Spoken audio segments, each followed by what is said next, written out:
প্রকাশ করছে।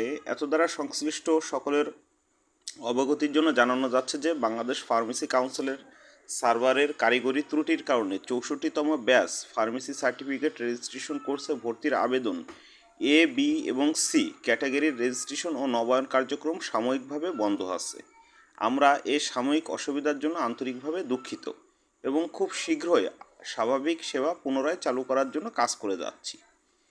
এবং বাংলাদেশ ফার্মেসি কাউন্সিলের সার্ভার পুনরায় সচল ও ব্যবহারের উপযোগী হবার পর অনলাইনে 64তম ব্যাচ সার্টিফিকেট রেজিস্ট্রেশন কোর্সে ভর্তির আবেদন শুরুর 48 ঘন্টা পূর্বে কাউন্সিলের ওয়েবসাইট যেটিতে আসলে আবেদন করা হবে www.pcb.gov.bd ও কাউন্সিলের official Facebook page pharmacy council of Bangladesh PCB এর মাধ্যমে অবহিত করা হবে। আপনারা সর্বাত্মক সহযোগিতার জন্য ধন্যবাদ। তো এখানে লক্ষণীয় বিষয়টি হচ্ছে তারা মূলত যেটি বলতে চাচ্ছে যে যখন আপনি আবেদন করতে পারবেন তার 48 ঘন্টা পূর্বে আপনাদেরকে জানিয়ে দেওয়া হবে।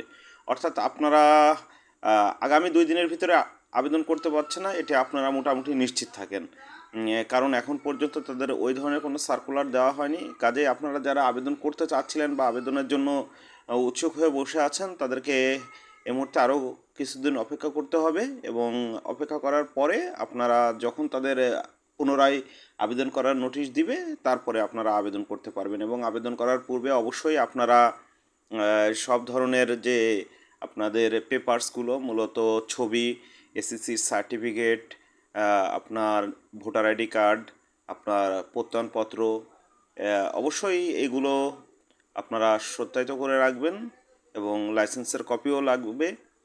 এটার এগুলোর প্রয়োজন অবশ্যই আছে এবং সবগুলো আপনারা পিডিএফ করে রাখবেন এবং ছাড়ার সাথে সাথেই আপনারা আবেদনটি শেষ করবেন, কারণ খুব দ্রুততম সময়ের ভিতরে তাদের সার্ভারটি আবার বন্ধ করে দিতে পারে। এই ধরনের সংবাদ আমরা বিভিন্ন সূত্র মারফত জানতে পেরেছি।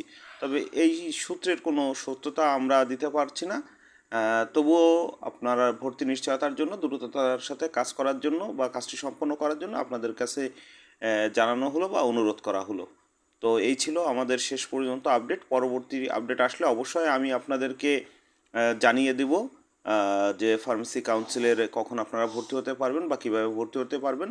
তো বন্ধুরা, এই ছিল আজকের ভিডিও। আপনারা নিয়মিত চাকরির আপডেট পেতে হলে বা বিভিন্ন ধরনের রেজিস্ট্রেশন সংক্রান্ত জটিলতা কীভাবে সমাধান করবেন এই বিষয়গুলো জানতে হলে আমাদের চ্যানেলটি অবশ্যই সাবস্ক্রাইব করে রাখুন এবং আমাদের বিডি জব সলিউশনের সাথে থাকুন। তো আমি বিল্লাল হোসেন বিদায় নিচ্ছি আজকে। দেখা হবে আগামী পর্বে। আল্লাহ হাফেজ।